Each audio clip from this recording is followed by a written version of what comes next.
As ek en jy oor 3 jaar weer hier sit en chat, wat hoop jy het verander tussen waar jy nou is en oor 3 jaar van nou af?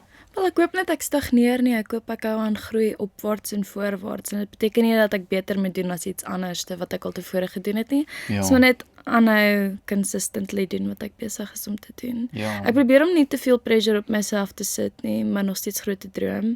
Want as jy te veel pressure op jouself sit, dan begin dit bietjie toxic word vir jouself. Ja. So ek probeer net open mind en het oor alles.